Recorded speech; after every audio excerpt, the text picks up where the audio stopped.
So far we've learned two methods for being able to solve differential equations that in an analytic fashion. In 1.2 we learned how to use the separation of variables, and in 1.8 we learned how to try guessing, the lucky guess. So guessing in 1.8 was really important. But if you don't like to guess, there's another method for solving any linear differential equation. It's called the integrating factors method. And it's a really handy method, and it works really, really well. So I'm going to show you how to do this for the first one, and then we'll kind of break down where the method comes from and how does it work. So in this first example, I'm just going to give you kind of cues off to the side as to what to do. So here we have a differential equation. Definitely a non-homogeneous linear differential equation. So the first step is going to be to rewrite this. And we're doing these steps of the process that's going to be called the integrating factor method.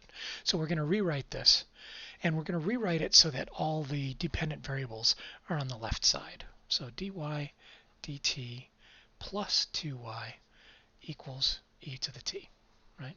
And so just as a note, we're doing that so that all the dependent variables, all the dependent variable terms are on the left.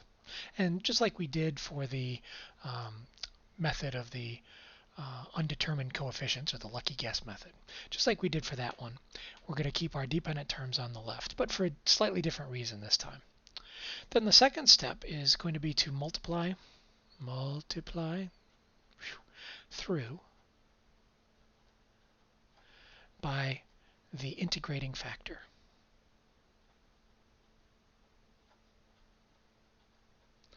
And if you're sitting there thinking, wait a minute, what's the integrating factor? Well, I'm going to show you. In this case, the integrating factor is e to the 2t. And so we're going to multiply the entire equation by e to the 2t.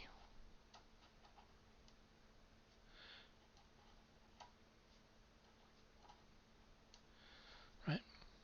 And when we do that, we wind up getting e to the 2t times dy dt.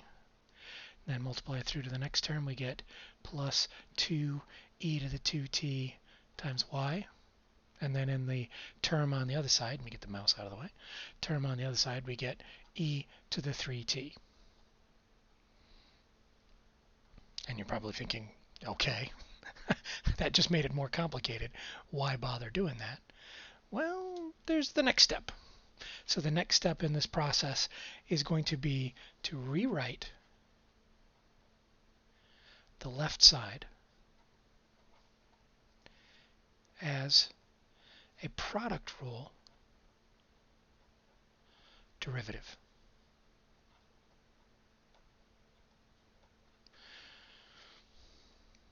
Now let me show you what I mean by that. Take a look at the left side. We have two terms on our left side. The first one is e to the 2t times the derivative of y. The second one is 2e to the 2t times y.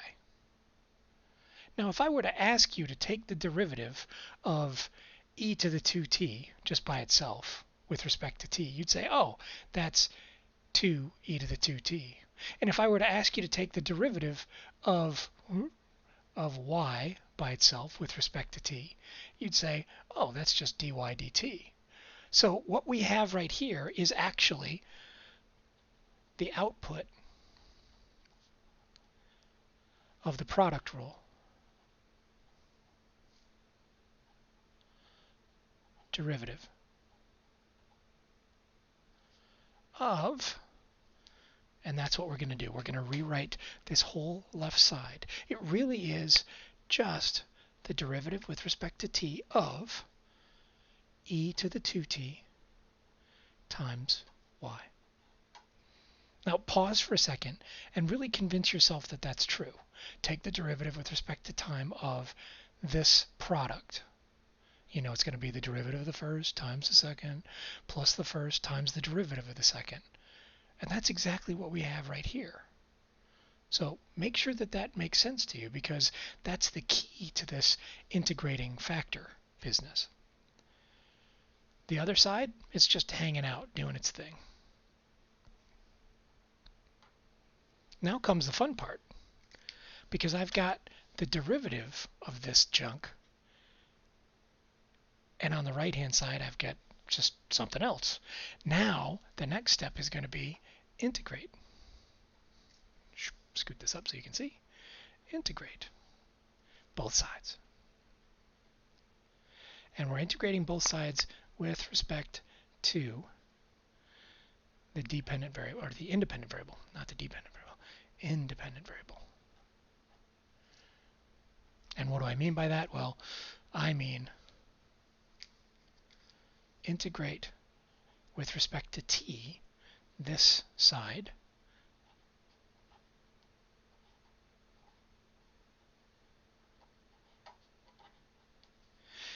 and integrate this side with respect to t.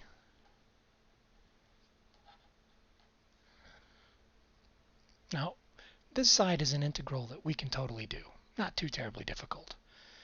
But what's going on here? On this side, we're actually taking the integral of the derivative of something. And if you take the integral of the derivative of something, it's kind of like taking the sine of the arc sine of something. It kind of undoes it.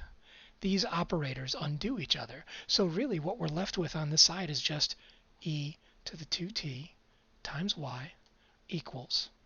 And then this side is whatever the integral of e to the 3t is, which would be 1/3 e to the 3t plus a constant. Now I'm going to call that constant 1 right here. Now, strictly speaking, there's a constant from this integration process. I'm just kind of grouping them both off to the side here. Now, what was the point of all this? What are we trying to do? If you remember, we started with a differential equation, and we were trying to solve for the function. The solution would be y of t equals. So we're almost there. All I have to do is solve this thing for y.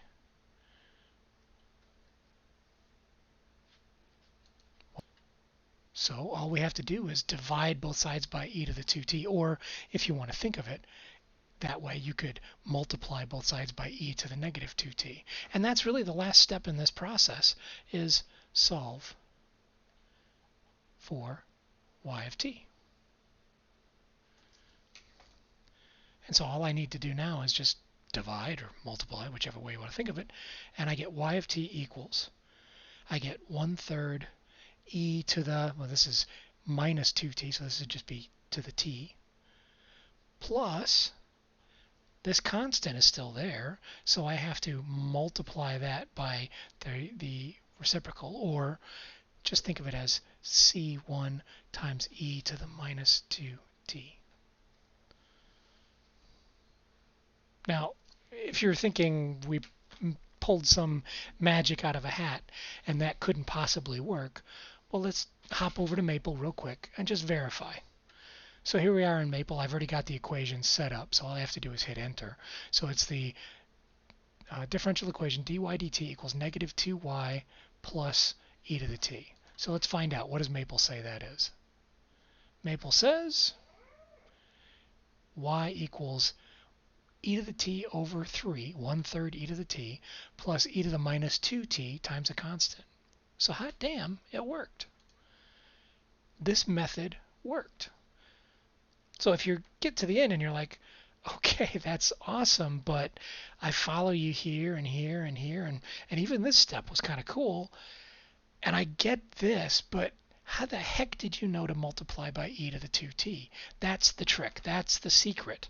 This thing right here is what we call the integrating factor. And the question is, where did it come from? And so I'm going to draw a little arrow, and I'm going to show you down here. Where did that e to the 2t come from? Where did that integrating factor come from? The way you find the integrating factor is you take a look at your original differential equation. So up here, my original differential equation, after you've rewritten it in this all dependent variable terms on the left, and you take a careful look at the thing that's sitting in front of the y. Because this is a linear differential equation, it's only going to be times y to the first power. But what's that thing sitting in front of the y? And in this case, it's positive 2. And that is what we're going to call our g of t. Right? And so what we're going to do to find the integrating factor is we need to know what's sitting in front of the y, the g of t. And so down here, down at the bottom where we were working, we're going to find our integrating factor, which is written with the Greek letter mu. Mu of t is the integrating factor, and we obtain it by taking e to the power of the integral of g of t dt. That's the integrating factor. That's how you find it. So just to be clear, we know that g of t for us was 2, so this is e to the integral power of 2 dt. And the integral of 2 dt is just 2t, so this becomes e to the 2t power. Now you might think, well, wait a minute, what about the plus c? Well, you could do the plus c here, but if you did, it would just drop down out front and be a constant. And then when we multiply the entire equation by it, that constant would cancel out on both sides. So there's no reason to include the constant. So we just say we don't need to bother with the constant down here. So the integrating factor, mu, is just e to the 2t. And that's why we multiplied in this problem. That's why we multiplied by e to the 2t. That's how I knew it will work. It will help me solve this problem. So that's pretty cool and pretty important. So on the next page, there's a kind of a formal definition of where this comes from. Oops, not that page. This page. Ta-da! How do you find those integrating factors in a step-by-step way? Well, the first thing you need to do is you rewrite that linear differential equation in standard form, which is your y prime plus something times y. And that something right there, that's what you use to find your integrating factor. And notice we just say, ignoring the constant, it falls out in the wash. You don't really care about it. If we multiply both sides of the differential equation by the integrating factor, it should be the case that the left-hand side is the result of the product rule for that integrating factor times y. If you do it right, you won't have to really think about it too much at all, because as we saw in this last one, this left-hand side was just the same thing as e to the 2t, the integrating factor, times y. And then we can integrate, obtain the general solution with a constant of the linear differential equation. And it works great. This integrating factor method works wonderfully. It does not make every differential equation easy, but it definitely makes every linear differential equation possible, right? So if we look down on the bottom, there's a little bit of practice, and that's how we'll end this video, with a little bit of practice of how do we find the integrating factor. So in the first case, we have dy dt equals negative y over t plus 2. So I'm going to rewrite it by moving my dependent variable terms on the left, dy dt, plus, I'm going to write it this way, and you'll see why in a second, 1 over t times y equals 2. Now by writing it that way, I've identified what my g of t is here. This right here, that's my g of t.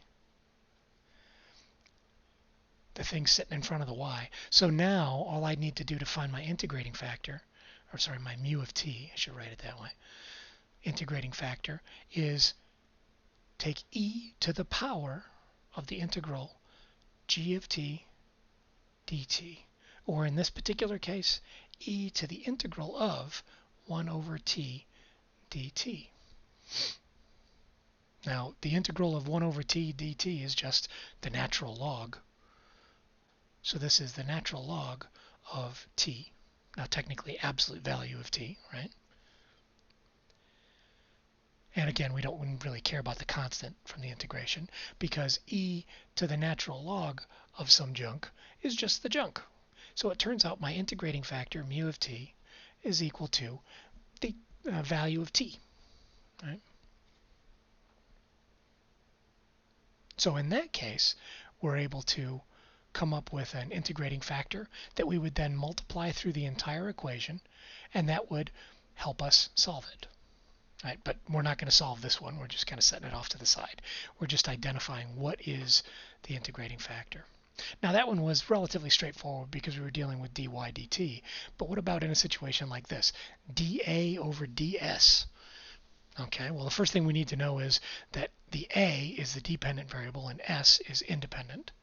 So if I manipulate this thing, I'm going to have to move all of my a terms to the other side. So scoot that over.